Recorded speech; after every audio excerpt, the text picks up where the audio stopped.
Welcome to the deep dive video update. This is a video that I do once a week where I want to explain a little bit about this video because the word deep dive I use a little bit in a different context.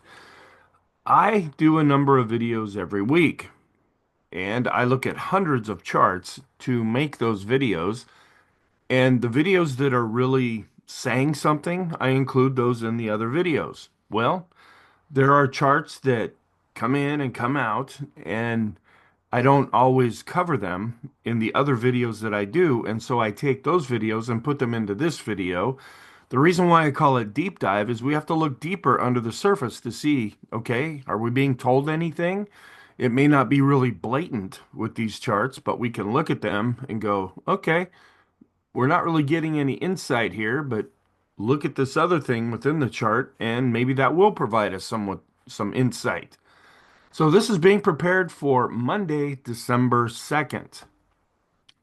There's a thing called the SPX investing program, and for the rest of 2024, it's free. I'll be officially launching it on a much deeper level in the beginning of 2025. Please feel free to check that out. There's a link that'll take you to the website or to a video. If you have any questions, you can email me here at this address. Also, this deep dive video, as I mentioned, I do a lot of different videos. This video is just one of many that I do over the weekend, and everything is meant to tie into the daily video update. Okay, so here's a chart that I just use in this video only, and it's a chart of the VIX, which measures fear. When fear is going up, stocks are usually going down. When stocks are going down, fear is usually going up. And just to get an idea in a bigger picture sense, what is the range of the VIX? Well, when stocks are really under pressure, we go into a higher range. Then when stocks are going up, we go into a lower range. Then here is after the COVID plunge, and then 2022, which was a difficult year, we go into a higher range for the VIX. Now we're in a lower range and we've been coming down. Now we started to hit some bumps along the way, so the VIX started to go back up, but now it's rolling over and beginning to go back down. So I don't use this to make any decisions. This is more just for informational purposes to say, okay, in a general sense, fear has really dropped off as the market's been going up since October 2022. We also measure how fast is the VIX moving. And I use an RSI based on 9 periods to measure that. And we came down as we were really seeing the VIX moving quite quickly. And then we got back up to the midpoint. And now the VIX has been coming down pretty quickly as stocks have been going up. Now, if we start to get below this lower area, then I'll use this chart in the daily videos. But until we get to that point, I don't use this chart, but I still look at it every day just to get an idea that for right now, the VIX is not moving too fast. Another study that I do is a correlation between the VIX and the S&P. And sometimes we get very high readings with this correlation, and that can give us some clues that we may not be getting from the VIX itself and the other studies that I look at. Right now, we're getting a very low reading here, so we're not really getting any additional insight. If anything, it just shows that there's not a lot of fear in the market right now. We look at the VIX, and then there's a thing called the VVIX, or the volatility of the VIX. It's like an additional measurement to try to get some insight as to what's happening with the VIX. And we do a ratio between them. And then down below, I have a moving average plotted here. And for the most part, we're going down, which tends to be more positive for the market. Now, it's not always that way. After the COVID crash, this ratio really went down as the S&P was going up. And then we were going down in 2022 and this ratio was going up. But there are other times when it'll get out of line a little bit here. But for the most part, this is going down, which tends to be positive. And we look at a ratio between the volatility of stocks, the VIX, and the volatility of bonds, the MOVE index. And for the most part, we've been seeing this red line. That's what I follow the most, which is a moving average, has been declining. So we're seeing volatility of stocks and bonds going down more or less together right now, which is more positive. Then I usually show this in every daily video, but it hasn't really been moving all that much. This is a ratio between risk on when folks are getting into the big stocks like Nvidia, Microsoft, Google, Apple, and then other times when they're getting more defensive. And we compare that with the equal weight version of the S&P 500. And we really move at times. Well, for most of 2024, we did drop down a little bit as the broader market has been holding up better, but we're really not moving in any convicted direction right now. So I dropped using this chart from the video. Now, if we really start to move one way or the other, I'll resume using this chart in the daily videos. And a similar approach here. When we compare large caps with small caps, we are coming down a little bit as small caps have been seeing some favor. When this is going up, that means large caps are outperforming. As we drop here, that means small caps are outperforming.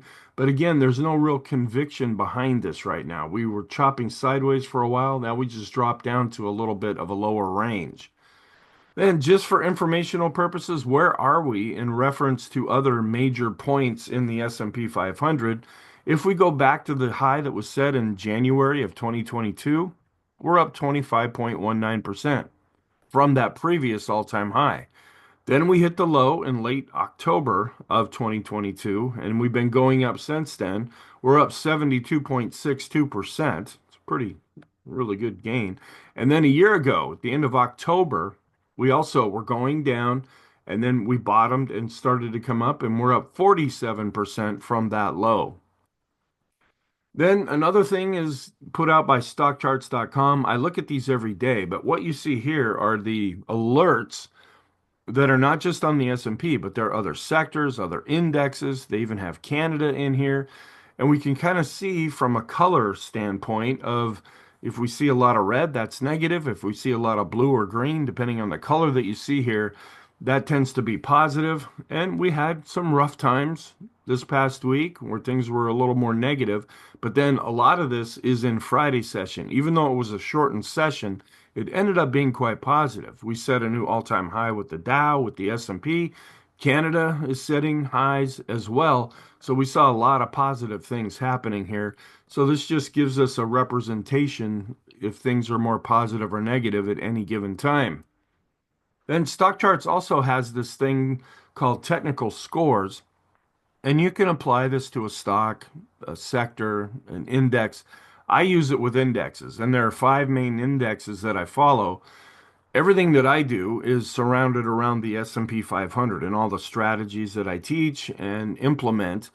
Well, we also want to see how are the other indexes doing. So I look at not only the S&P, but the Dow, the Nasdaq 100, the mid caps and the small caps.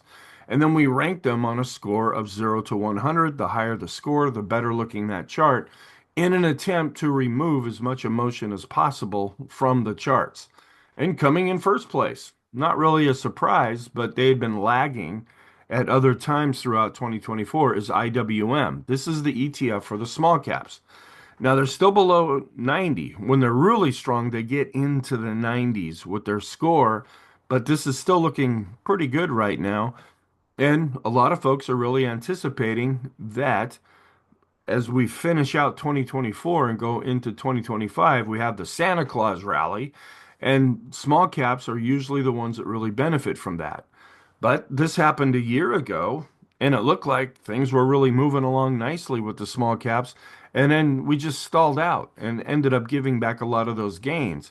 And then we saw that a number of times throughout 2024. The small caps would shoot up and then spend the next number of sessions giving back most, if not all of the gains that they saw. So we're a little bit leery here. And with other charts that I look at, the small caps are still underperforming the S&P 500, even though they are improving. If we see that ratio start to shift, then that would make things more advantageous for the small caps. Small caps tend to do better when interest rates are going down because they have to borrow a lot of money. They're small and they're trying to grow and they have to borrow money in order to grow. And mid caps tend to do better in that kind of an environment as well. And coming in second place, which set an all-time high in Friday's session, is the ETF attached to the Dow, the diamonds, coming in at 84.6. Then we have the mid caps, which are looking better too. And I've been pointing this out earlier in 2024. A number of times when I would do this video, the mid caps would come in first place. They were looking really strong. And then they really started to back off, and they were one of the weaker areas of the market. Well, now they're coming on a little bit more and looking better, coming in at 81.3. Then we have the S&P 500, which it's considered to be the blue chip benchmark of the stock market, and it has 503 stocks in there. It includes the Magnificent Seven stocks, but then other stocks that maybe you haven't heard of before, more value oriented. And when we're under pressure, the S&P tends to hold up better than, let's say, the Nasdaq 100, because the Nasdaq 100 has a lot of tech stocks, which it's like feast or famine with those particular kinds of stocks. It's great when they're going up and everybody loves it, but when we shift and start to go down, the big tech stocks can really underperform, or they outperform to the downside, to put that another way, where the S&P tends to hold up a little bit better. It may not have as high of a score when we're going up, but it also keeps a better score when we're going down. And it's coming in this week at 74.4. Then we have the QQQs, which is at 65.8. These are the big tech companies. And like I said, there are times when the QQQs have been in first place for many weeks at a time when I go through this part of the video, but now they're lagging behind. Then we have a short-term chart. And this is more just to give a bigger picture look at the short-term time frame, where I plot a 10 through 50 period simple moving average on here, and I change the color so it looks kind of cool. And this I call this a rainbow here. And this just lets us know when price is above all the lines are going up and spread apart from each other. That just shows that the short-term trend is still pretty strong. We've come back down into the rainbow a few times. Well, now we're starting to come up and set new highs with the S&P, and the short-term trend still looks positive for the time being. And another chart looks at the intermediate term rainbow, and we're also looking good here. We never did get down to the 50-day moving average in this last little move down that we saw after the election. And so the lines are continuing to go up, and this shows us that the intermediate term trend is still quite positive. We look at Bollinger Bands, and there's books written about how you can use Bollinger Bands. What you see here is just one way to use that. It's called the percent B indicator.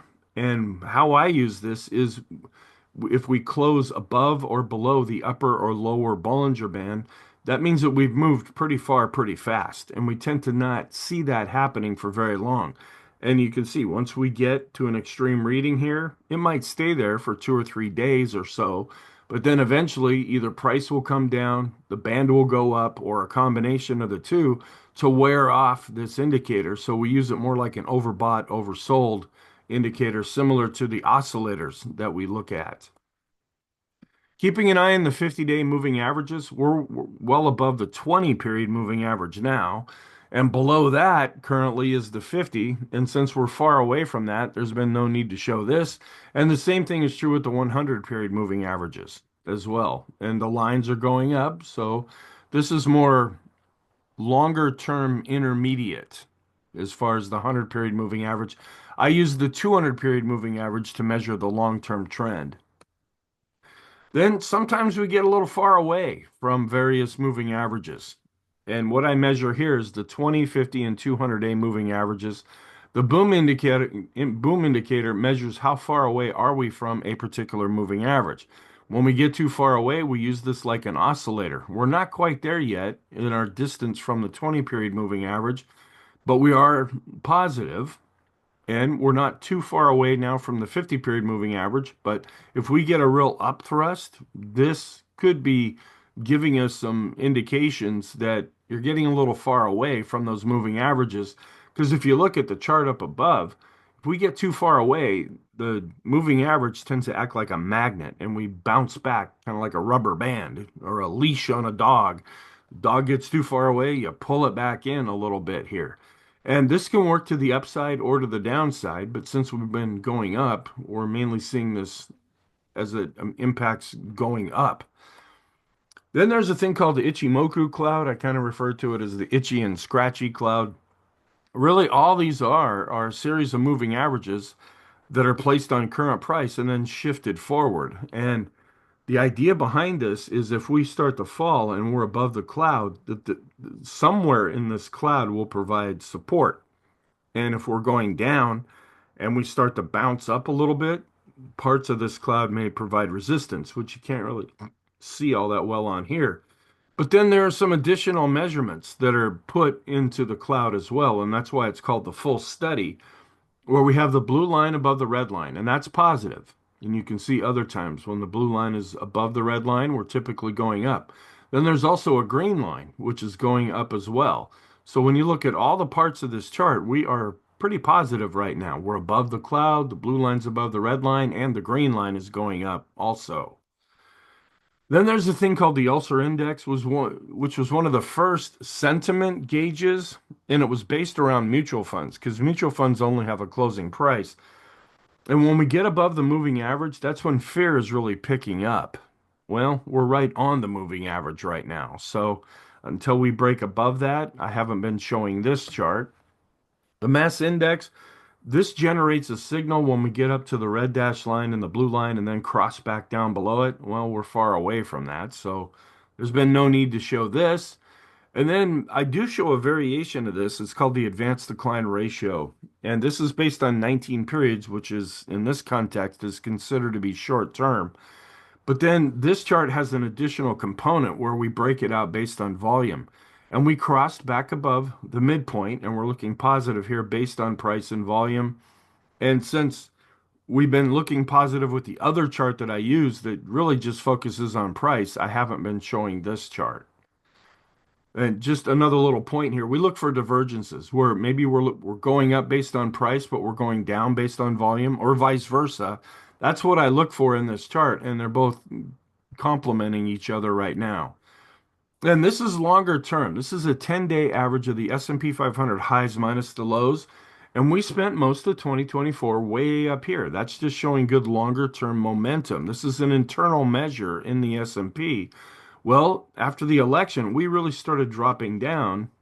We never did turn negative. We would turn negative if we drop below 50.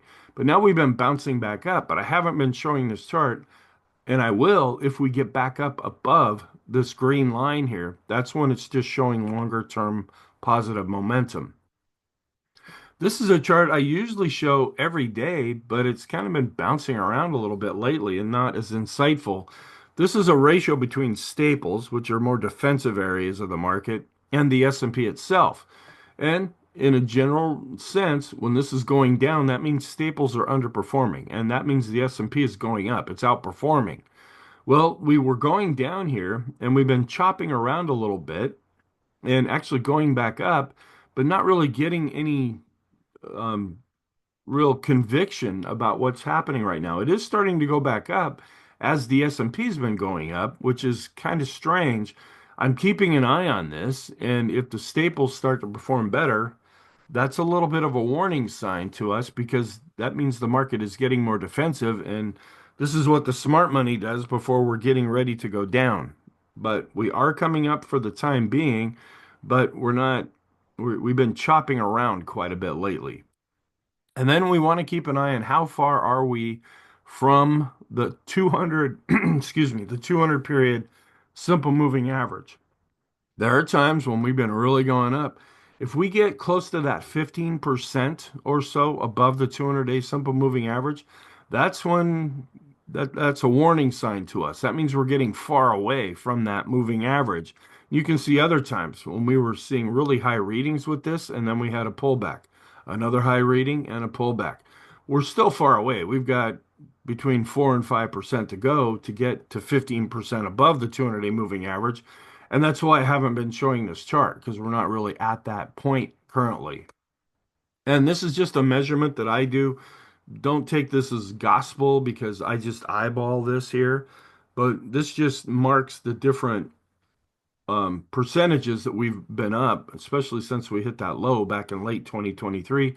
Also, I have this marked on here because we were going up earlier in the year over the summer.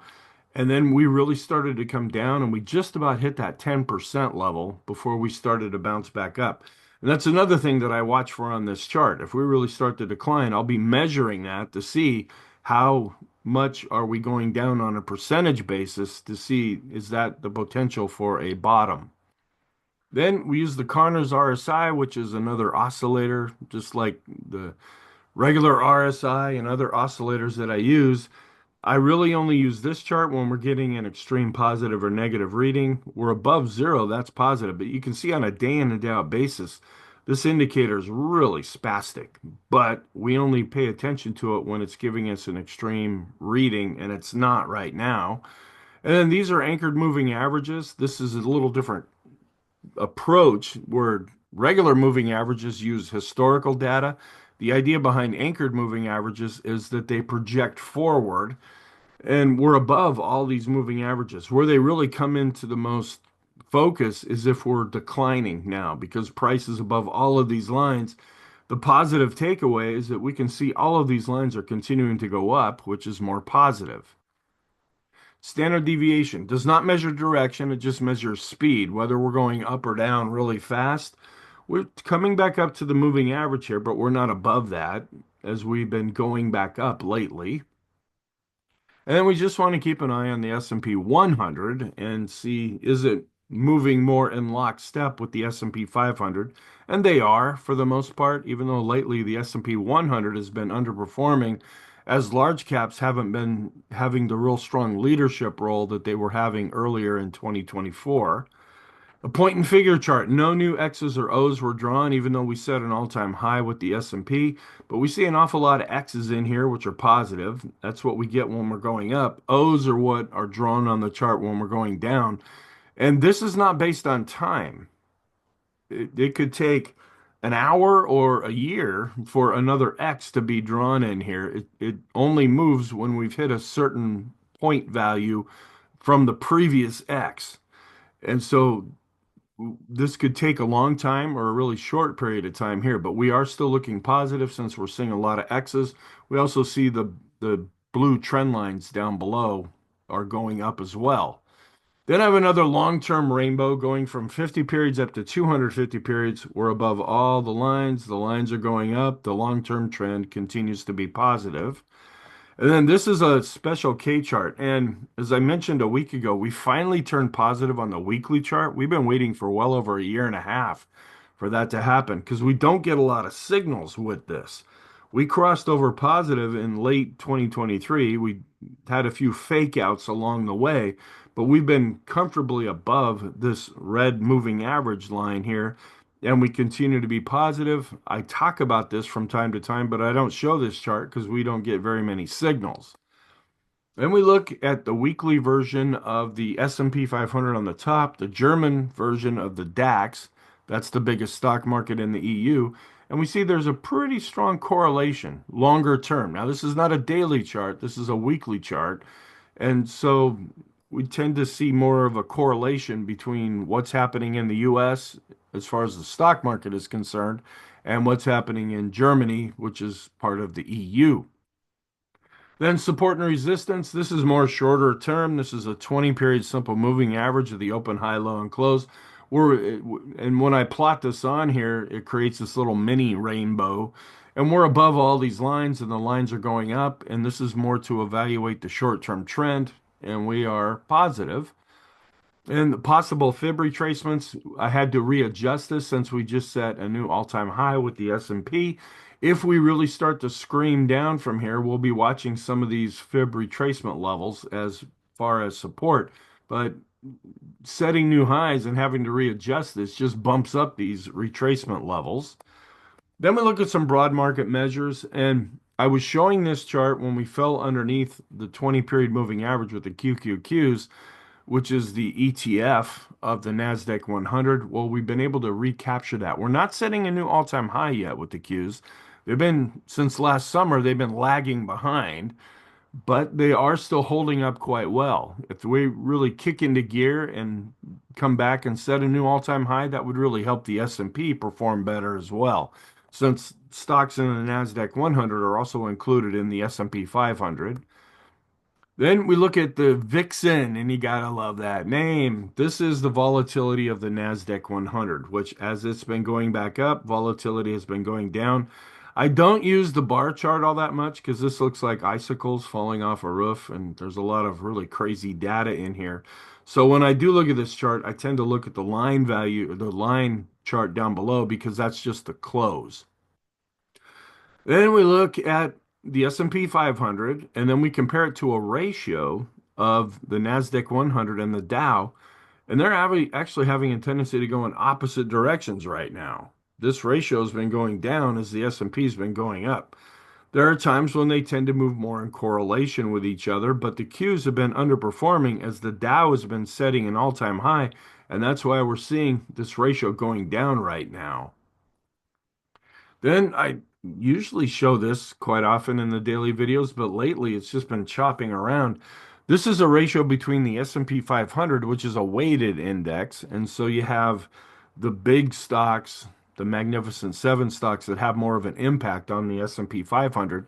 Well, to make it a little bit more fair, there's an equal weighted version of the S&P 500 where all of the stocks are treated with the same weight, and this has been chopping around. Now, you could take this as negative in that the big stocks aren't really leading things higher the way they were earlier in the year. But you could also take this as positive, meaning, okay, that means the rest of the stocks in the S&P are participating in the upward move, and that's more positive for the market as a whole. Then we look at another ratio here between the equal weight and the weighted version of the S&P. When this is going down, that means the equal weight's underperforming. And that's what we were seeing through 2023 and most of the half of the way through 2024. Now we're just chopping around right now, which again, you could take that as negative or positive, depending on the context that you're looking for here. But I would take this more as positive, meaning that more stocks in the S&P are now participating in the upward moves that we're seeing. But the S&P tends to move slower because it's not the really big companies that are driving the indexes higher. And then I was showing this all the time, but we're getting kind of choppy now with the staples. That's defensive to tech, that's growth. A ratio between the two. When this is going down, that means staples are underperforming. Then we hit kind of a difficult time here where staples started to outperform enough to generate a golden cross with this ratio. But then we started to really fall back down, and we've generated a death cross with this ratio, meaning that staples are underperforming. But now you can see we're starting to come back up here. And then, as I point out in other videos, that's one of the drawbacks to moving averages is you can see a cross where we're going from positive to negative or negative to positive, and then price just does the opposite of that, and you get whipsawed all over the place here. And so until this really smooths out and gives us more direction, I haven't been showing this chart. And we want to keep an eye on the financial sector as a whole, which is doing quite well. We keep an eye on that in case we run into some problems like developed back in 2007 into 2008, which led to the great financial crisis. And then one of the areas of the financial sectors is the bank ETF, which is coming off of setting recent all-time highs. So that's looking pretty good. And we want to keep an eye on the smaller banks like regional banks, Silicon Valley Bank, New York Community Bank. That's why this ratio was really taking a dump here earlier on. Well, we've stabilized in this area, and we're actually seeing an uptrend when we compare the smaller banks, the regional banks, with the financial sector itself. And so, unless this really starts to fall apart, we're holding in there okay with this particular ratio and still maintaining things are more positive. And then I started showing this in the video and then dropped it out of the video. This is a broad market measure of the 5-period moving average of the highs minus the lows. When after the election, we actually dropped down below zero. Now we're coming back and looking more positive here. And this is just another confirmation that the broader market is looking positive as well. We want to keep an eye on home construction because they are very sensitive to interest rates. Doing pretty good here, not really breaking out and setting a new high here when we look at the ratio between home construction and the 3 to 7 year bonds, but we're still well above the rainbow itself, and for the most part, looking positive. If this really starts to go down, that's going to be a concern to us. If it keeps going up, that gives us a little bit more confidence. Then this is for information. This is long-term rate of change. What was the close on Friday versus 250 trading periods ago? And we're looking pretty good here with the 250 rate of change. This is that same chart. We're above this blue line here, which is also suggesting longer-term positive momentum. Then we keep an eye on bonds, and we're seeing things shifting a little bit here. This is a ratio between the 1 to 3 month T-bill, which you could call cash, and the 3 to 7 year bond, where we had been going back up, which is like, okay, usually when this goes up, that means interest rates are going up, which is what they were doing. But interest rates are usually going up because of a fear of inflation. Well, inflation has really been coming down for the most part and coming in as the market has been expecting. And so we're like, okay, what is the context? Why are we going back up now? And this seemed to really change. You notice right here, when we hit a bottom and we started to go up, that's when the Fed came in and cut rates the first time by 0.5%. Now, you would think this ratio would have kept going down after that, but that's not what happened. We started going up here, and it's like, okay, what's going on? Now we're starting to come back down, and we're still looking for clues as to what is the context for the movement of this chart. And we see a very similar thing here with TIPS, which are Treasury inflation protected securities. When they're outperforming, that's when inflation's going up and interest rates are going up. Now, interest rates were going up. Is that because of inflation worries? Is that because the market thinks that the economy is really going to grow and you can have inflation while the economy grows at the same time?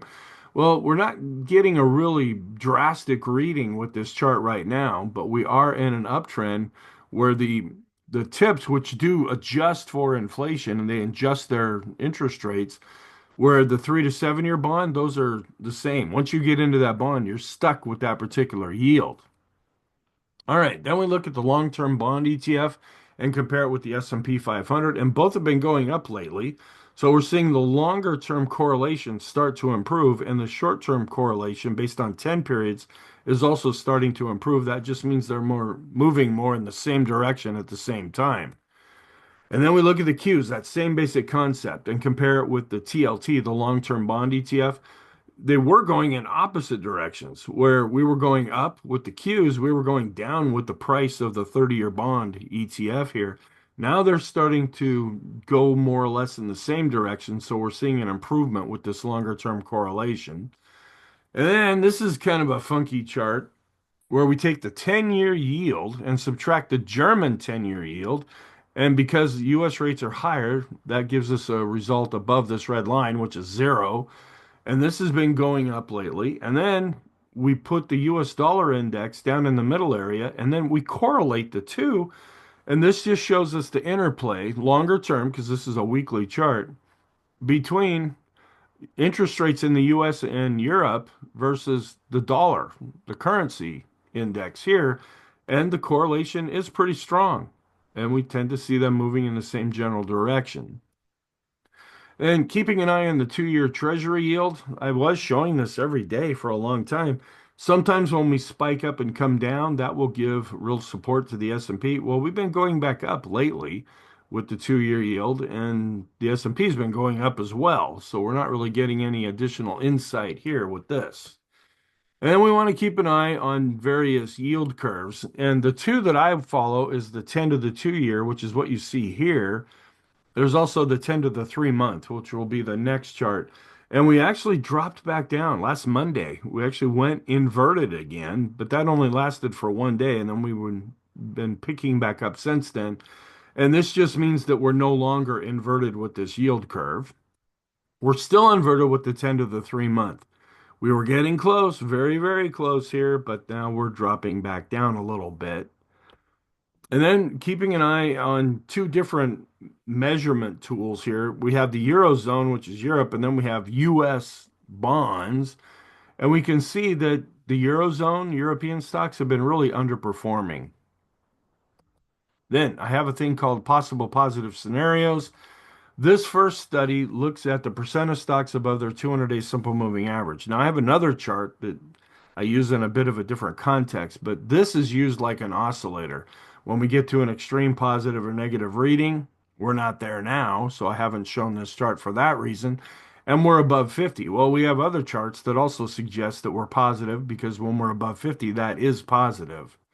We use that same concept here with those stocks in the S&P above their 50-day moving average, and we're above 50 and not extreme. Then we look at the mid caps just to see how things are going there, even though there's been some improvement here. And we look at the small caps, which also have been improving, but not necessarily extreme.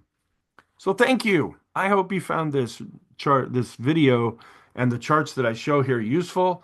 Have a really good weekend, and I will talk to you in the next video.